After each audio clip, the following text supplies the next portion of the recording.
Patrick Ho tells a China Story 7, A China Dream. For thousands of years, Chinese had a dream.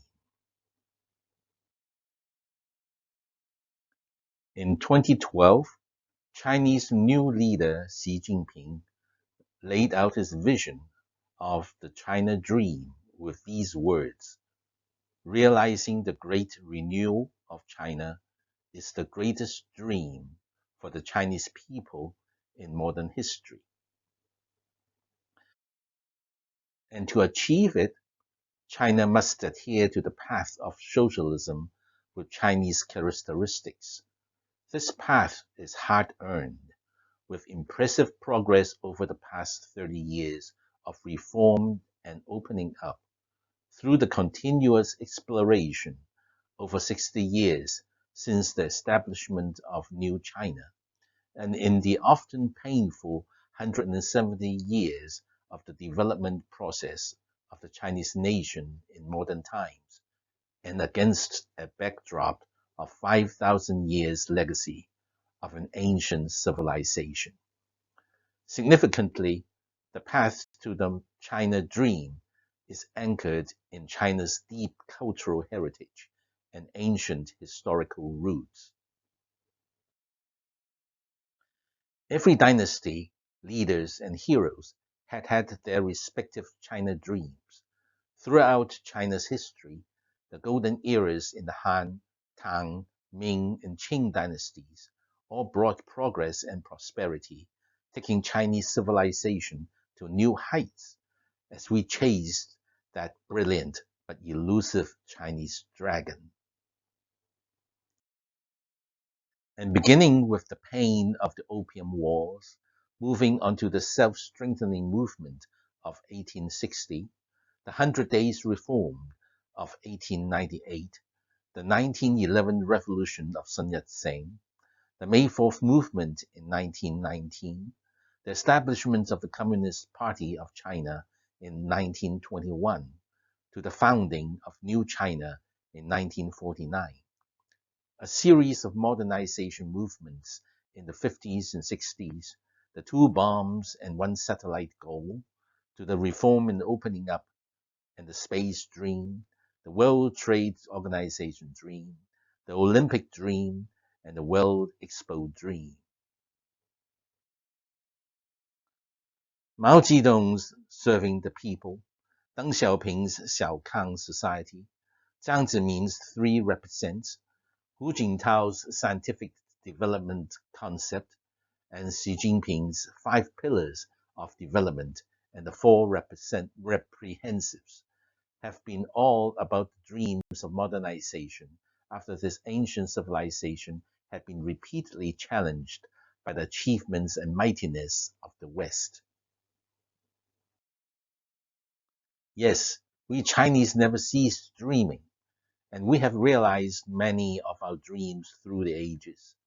But this is a self-renewal process for Chinese culture over 5 millennia, with the Chinese people always wishing to better our lot through hard work and commitment to our traditional values, to heal old wounds, stand up from where we fell, rejuvenate and renew our outlook of our collective destiny, are the innate qualities of our culture and the built-in quality of this civilization.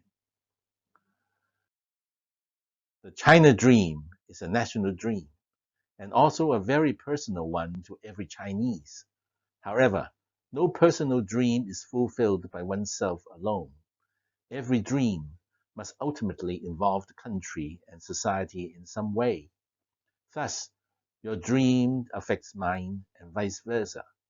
But the China dream represents the Chinese people's collective desire and encompasses the essence of many individuals' visions and expectations. The grandest dreams at the level of the nation and state are peace, security, and prosperity. Dreams of much smaller scale, reflecting those of the man in the street, are food, housing, education, a decent standard of living, old age security, personal respect, and dignity. Such dreams of China's 1.4 billion people have interwoven to form the grand dream, the modern dream of China. That dream is for China's prosperity and strength, national rejuvenation, economic development, political integrity, cultural vibrancy, happiness for all, a harmonious society, and ecological well-being. It is a national calling to a common purpose and for a collective approach in our pursuits. Indeed, the China dream is an inseparable part of the world's dream. China is an important member of the international community. China cannot develop itself in isolation from the rest of the world, and vice versa. The world cannot enjoy prosperity and stability without China. To promote connectivity of Asia, European, and African continents, President Xi put forward the initiative of jointly building the Silk Road Economic Belt and the 21st Century Maritime Silk Road in 2013, and won broad support from neighboring countries as they believe that the initiative can help promote regional economic cooperation, strengthening exchanges and mutual learning among different civilizations, and promoting world peace and development. However, closer ties among neighbors of unequal sizes often spark suspicions of intentions in geopolitics. It is not surprising that the Belt and Road Initiative has been labeled by some as a Chinese version of the Marshall Plan, which seeks to establish spheres of influence in Eurasian heartland. Such misunderstandings and prejudice are normally rooted in the rigid and old-fashioned pattern of zero-sum thinking. As Chinese Foreign Minister Wang Yi said earlier, quote, China's Belt and Road Initiative is both much older and much younger than the Marshall Plan. Comparing one to the other is like comparing apples and oranges. The initiative is older because they embodied the spirit of ancient Silk Road, which had a history of more than 2,000 years. The initiative is younger because it is born in the age of globalization. It is a product of inclusive cooperation, not a tool of geopolitics, and must not be viewed with the outdated Cold War mentality. At the opening of the Bao Forum in 2015, President Xi Jinping has reaffirmed that China would follow the principle of wide consultation, joint contribution, and shared benefits in promoting the initiative. The programs of development will be open and inclusive, not exclusive. They will be a real chorus comprising all countries along the routes, not a solo performance by China itself. Only through win-win cooperation can we make significant sustainable achievements that are beneficial to all. And China welcomes all countries, including the United States and Japan, to take part in the new initiative, as well as the Asian Infrastructure Investment Bank. Simply put, the Belt and Road Initiative is neither about seeking for spheres of influence nor striving for hegemony. It is about connecting countries and peoples, accommodating differences, embracing diversities, realizing potentials, sharing capacities, and enabling various goals and prospects.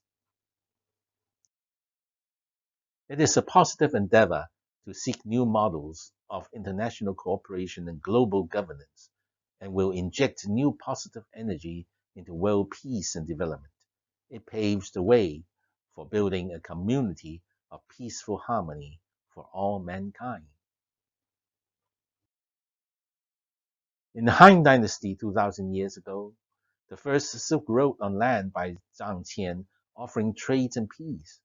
And in the 15th century, the Second Silk Road at sea, championed by Zheng He, bringing trade and peace. This 21st century will see us embarking on the Third Silk Road, trading for, apart from creative ideas, views and perspectives, traditions and legacies. It trades values. It exchanges kindness. It offers peace. This modern Silk Road travels through the inner workings of the human minds and the human hearts, driven by the desire to captivate the advantages of peaceful competition in this globalized world. This Silk Road teaches us to learn with mutual respect that despite our different backgrounds and upbringings, there are some fundamental values we all hold dear, some basic principles we all respect, and certain core understanding we all embrace. This Silk Road sees citizens of different cities and countries sharing common aspirations and inviting one another into their dreams. That life is celebrated through cultural pursuits, and our peoples are enchanted by the arts, enlightened by cultural differences, and enriched by social diversity. The Belt and Road Initiative is all about building dreams, sharing dreams, and realizing them. Our dream will see us through diversity, tolerance, mutual respect, and shared prosperity, and will deliver us into a community of shared destiny. Finally, this dream is not only the China dream of 1.4 billion people in China over 5,000 years. It is also a world dream. It is a dream of peace under heaven and the world as one. This dream belongs to all of us. It belongs to you and to me. And we shall all live happily ever after.